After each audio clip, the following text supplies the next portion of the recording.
I spent 3 hours wrapping that gift, making sure every fold was perfect, every ribbon was straight. My sister Megan was about to celebrate her baby shower surrounded by family and friends who adored her. What none of them knew was that the father of that baby was my husband. And what none of them expected was that today I would make sure everyone learned the truth. This is my story. If you have ever been betrayed by someone you trusted completely, let me know in the comments where you are watching from.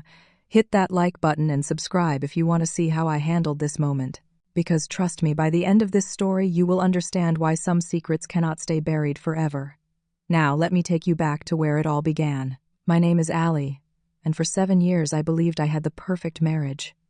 I met Derek at a mutual friend's birthday party when I was 25 years old.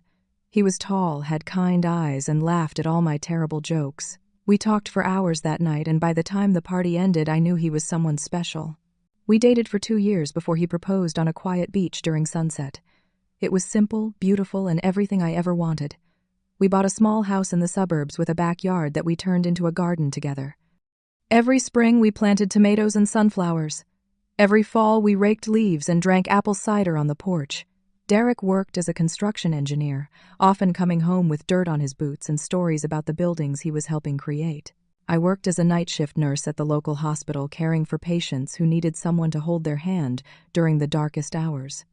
Our schedules rarely aligned perfectly, but we made it work. Sunday mornings were sacred. We would cook breakfast together, pancakes for him, eggs for me, and talk about everything and nothing. He remembered every anniversary, every small milestone. On our 5th wedding anniversary, he surprised me with a handwritten letter listing 50 things he loved about me. I still have that letter somewhere in a box I cannot bring myself to open anymore. We wanted children. We tried for 2 years without success. 18 months ago, I had a miscarriage at 10 weeks. I remember lying in the hospital bed, the same hospital where I worked, feeling like my body had failed me. Derek held my hand and whispered that we would try again when the time was right. He said we had each other and that was enough. I believed him. I believed every word that came out of his mouth. My sister Megan is 4 years younger than me. Growing up, she was the baby of the family, always a little more spoiled, always a little more protected. I never resented her for it. That was just how things were. Our parents, Thomas and Sandra, loved us both, but Megan was the one who could do no wrong. When she failed a class in high school, they blamed the teacher. When she lost her job 2 years ago, they blamed the economy. When her boyfriend left her, they blamed him for not appreciating her. Megan and I were close despite our differences. She would come to my house on weekends, and the 3 of us, Derek, Megan, and I, would watch movies or have barbecues in the backyard. Megan always said Derek was the perfect brother-in-law. She would joke that she needed to find someone just like him. I took it as a compliment. I thought it meant she admired our relationship. I never imagined she meant something else entirely. Our parents lived about 30 minutes away in the house where we grew up. Mom was the peacekeeper, always smoothing over conflicts, always making sure everyone was happy. Dad was quieter, more reserved, but his love showed in small ways, fixing things around our house without being asked, slipping me money when times were tight. Every month we gathered for family dinners. I was usually the one who organized them, cooked the food, cleaned up afterward. I did not mind. Family was everything to me. About 8 months before the baby shower, things started to change. Derek began working late more often than usual. He said there was a big project, a new commercial building downtown that required extra hours. I trusted him. He had never given me a reason not to. Some nights he would come home after midnight, too tired to talk, too exhausted to do anything but sleep. I blamed myself for not being more understanding. I thought maybe I was not supportive enough. Megan stopped coming around as much. When she did visit, something felt different. She avoided eye contact with me. She laughed too loudly at things that were not funny. Once I walked into the kitchen and found her and Derek texting. They both looked up quickly, and Derek said it was just family group chat stuff. I nodded and went back to the living room. I did not think to question it. Why would I? They were family. I started noticing small things that I dismissed at the time. Derek's phone was always face down now. He showered the moment he got home, even on days when he said he was just in the office. There was a perfume smell on his jacket once, something floral that was not mine. I told myself it was probably from a coworker, or maybe he walked past someone wearing it. I made excuses because the truth was too terrible to consider. The man I loved, the man I built my life with, would never betray me, and certainly not with my own sister. The night I discovered the truth is burned into my memory like a scar that will never fade. It was 4 months before Megan's baby shower. I was supposed to work the night shift, but my colleague Grace asked if we could switch because her daughter had a school play. I agreed and came home around 7 in the evening instead of leaving for work. Derek's truck was in the garage. The house was dark except for a faint light coming from upstairs. I thought maybe he had gone to bed early. He had been complaining about being tired lately. I walked up the stairs quietly, not wanting to wake him if he was sleeping. The bedroom door was slightly open. I pushed it gently and stepped inside. What I saw destroyed everything I thought I knew about my life. Derek and Megan were in our bed. Our bed, the one where we had planned our future, where we had cried together after the miscarriage, where he had held me and promised we would be okay. They did not see me at first. I stood there frozen, unable to move, unable to breathe. My heart felt like it was being crushed by an invisible hand. The room spun around me. I wanted to scream, but no sound came out. I stepped back slowly, pulling the door closed without making a noise. They never knew I was there. I walked down the stairs like a ghost, grabbed my keys and drove away. I did not know where I was going. I just drove until I found an empty parking lot behind a closed grocery store. I parked and sat there in the darkness for 2 hours, crying until I had no tears left. The questions tortured me. How long had this been going on? Did Derek ever love me? Was everything a lie? And Megan, my own sister, the girl I had protected and supported her entire life, how could she do this to me? I felt like I was drowning in a sea of betrayal with no shore in sight. I did not confront them that night. I was not ready. I needed to think, to understand, to figure out what to do next. So I went home late, told Derek I had worked overtime and slept on the couch, claiming I did not want to disturb him. He did not question it. He probably thought he had gotten away with everything. The following days were torture. I watched them with new eyes, and suddenly all the signs I had missed became painfully clear. The way Megan's hand lingered on Derek's arm. The way they exchanged glances when they thought I was not looking. The way Derek's phone buzzed with messages he quickly deleted. I felt like a fool for not seeing it sooner. 2 weeks after that terrible night, I went to my parents' house to pick up some old photo albums I wanted for a scrapbook project. I did not call ahead. I just showed up in the middle of the afternoon. When I walked in, I heard voices from the kitchen. Mom and Dad were talking in low, serious tones. Something made me stop and listen instead of announcing my presence. What I heard shattered whatever pieces of my heart were still intact. Mom said we cannot tell Allie. It would destroy the family. Dad responded that Megan is pregnant with Derek's child, and this cannot be hidden forever. Mom insisted that maybe Derek would leave Allie and marry Megan, and at least the baby would have a father. Dad sighed heavily and said, "Allie is strong, she will get over it eventually." I stood behind that door trembling. Not only had my husband and sister betrayed me, but my own parents knew about it. They knew, and they chose to protect Megan. They chose to let me live in ignorance while they planned a future that did not include me. I was not their daughter in that moment. I was an obstacle, a problem to be managed, a casualty they were willing to accept. I left the house without them knowing I had been there.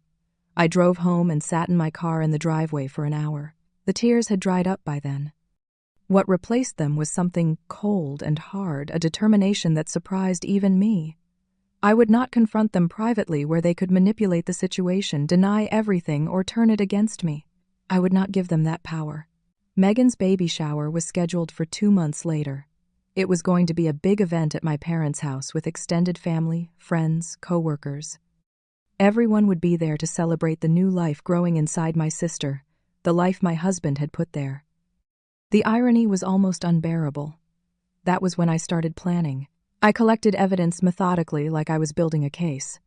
When Derek slept, I went through his phone and took screenshots of his messages with Megan. The things they wrote to each other made me sick, but I saved every one. I recorded phone calls when I could. I even got footage from our neighbor's security camera that showed Derek and Megan kissing in front of our house one afternoon when I was at work. I created a video compilation of everything. It was not dramatic or emotional. It was simply the truth laid out clearly for anyone to see. I saved it on a USB drive and wrapped it inside a beautifully decorated gift box. On top, I placed baby clothes soft and innocent. Underneath, I placed the evidence and a letter I had written explaining everything. I also visited a lawyer and had divorce papers drawn up. I signed them and left a copy for Derek to find after the shower. There would be no discussion, no begging, no second chances. I had made my decision. The morning of the baby shower arrived with clear skies and warm sunshine. I woke up early and took my time getting ready. I chose a light blue dress that Derek had once said brought out my eyes. I did my makeup carefully, wanting to look composed and confident. The gift box sat on my kitchen counter wrapped in pink paper with a white ribbon. It looked completely innocent. Derek was still in bed when I left. He asked if I needed him to come with me. I smiled and said no, it was a ladies' event mostly, and he should enjoy his day off. He seemed relieved. He probably had plans to text Megan without me watching. I looked at him one last time, this man I had loved for nearly a decade. He was a stranger now, someone I no longer recognized. Before I walked out the door, I placed the divorce papers on the kitchen table with a note that read simply, "Watch the video, then sign." I did not look back as I drove away. My parents' house was decorated beautifully. Pink and white balloons hung from the porch. Streamers lined the walkway. Inside tables were covered with food and gifts. About 30 people had gathered, aunts and uncles, cousins, Megan's co-workers, friends from her gym. Everyone was smiling, excited to celebrate the baby that would arrive in just 2 months.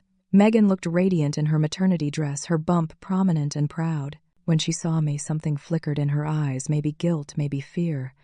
But she covered it quickly with a bright smile and opened her arms for a hug. I embraced her warmly, feeling her body tense slightly against mine. I whispered in her ear, "I am so happy for you, Megan. You deserve everything that is coming to you." She pulled back and looked at me strangely, but I just smiled sweetly and moved on to greet others. Aunt Patricia, my mother's sister, hugged me tightly and asked how I was doing. She had always been kind to me, more fair than my parents in many ways. I told her I was wonderful, never better. The party progressed with games and laughter. We guessed the baby's weight, played word scrambles with baby-related terms, and watched Megan open present after present. Throughout it all, I played my part perfectly, the supportive older sister, the dutiful daughter. Mom commented on how wonderful I was for helping organize things. Dad nodded approvingly. They had no idea what was coming. When it came time for the gift opening, I made sure my present was saved for last. I told everyone I wanted it to be the finale, the special moment. Mom thought it was sweet. Megan looked nervous but said nothing. One by one, Megan opened gifts. Baby clothes in every color, toys that played music, a beautiful crib mobile with stars and moons. Everyone oohed and awed appropriately. Finally, only my gift remained. I stood up and asked if I could say a few words first. Everyone quieted down and looked at me expectantly. I spoke about sisterhood, about family bonds, about trust and loyalty. I talked about how important honesty was in any relationship. A few people nodded along, touched by what seemed like a heartfelt speech. Then I said, "I have put together something very special for this occasion. Something I think everyone in this room needs to see." Megan opened the box and found the baby clothes on top. She held them up and smiled, though her hands were trembling slightly. Then she reached deeper and found the USB drive and the envelope. "There is more," I said calmly. "Let me help you with that." I took the USB drive and walked to the laptop that was connected to the large television screen, the same setup they had used to display a slideshow of Megan's pregnancy photos earlier. I plugged in the drive and pressed play. The room fell completely silent as the first recording began. It was Derek's voice telling Megan he loved her, that he would find a way to leave me, that they would be together soon. Then came Megan's voice giggling, saying she could not wait to start their life together. The screen showed screenshots of their text messages, declarations of love, plans for secret meetings. Then came the security camera footage. Derek and Megan standing in front of my house, embracing, kissing like lovers who had all the time in the world. Mom screamed for me to turn it off. I did not move. The video played until the very end while everyone watched in horrified silence. Megan was sobbing, trying to explain, but her words were drowned out by the gasps and murmurs filling the room. Aunt Patricia turned to my mother with a look of pure disgust.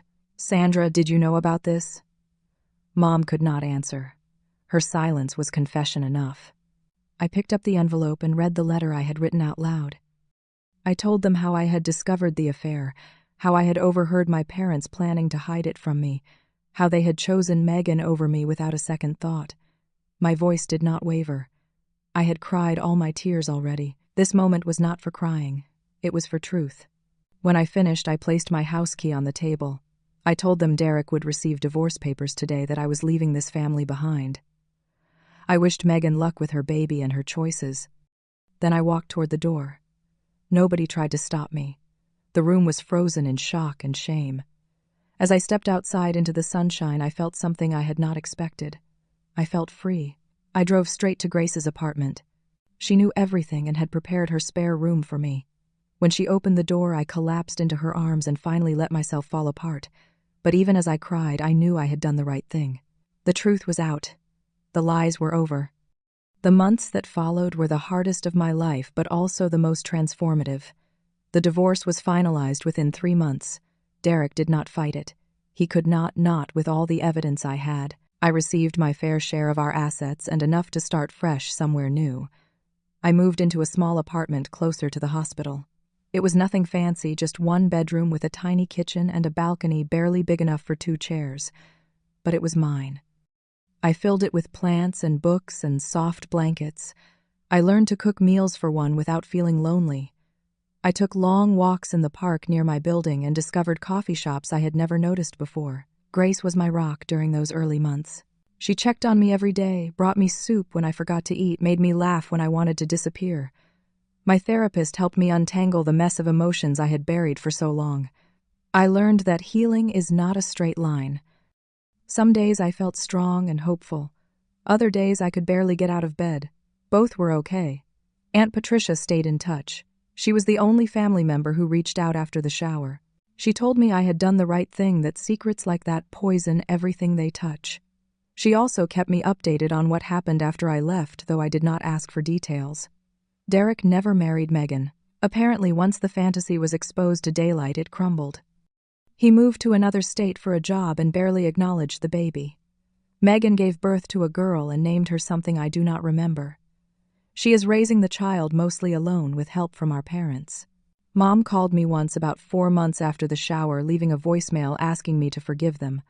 I never called back. I do not hate them. Hatred is a chain that keeps you connected to the people who hurt you. I refuse to carry that weight. But forgiveness does not mean reconciliation. Some bridges burn for a reason, and you do not have to rebuild them just because someone asks you to. 6 months after the shower, I received a promotion at work. Head nurse of the night shift, a position I had wanted for years. I threw myself into the job, finding purpose in caring for others during their most vulnerable moments. Maybe I understood vulnerability better now. Maybe that made me better at my work. I started taking yoga classes on Saturday mornings. I joined a book club that met at the library every other Tuesday. I adopted a cat named Biscuit who likes to sleep on my feet and knock things off the counter.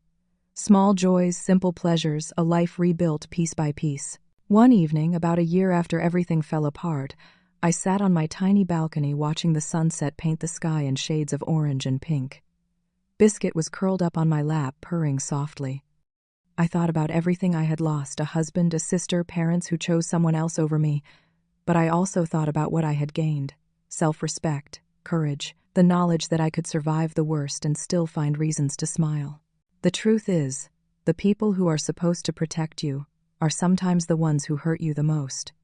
Blood does not guarantee loyalty.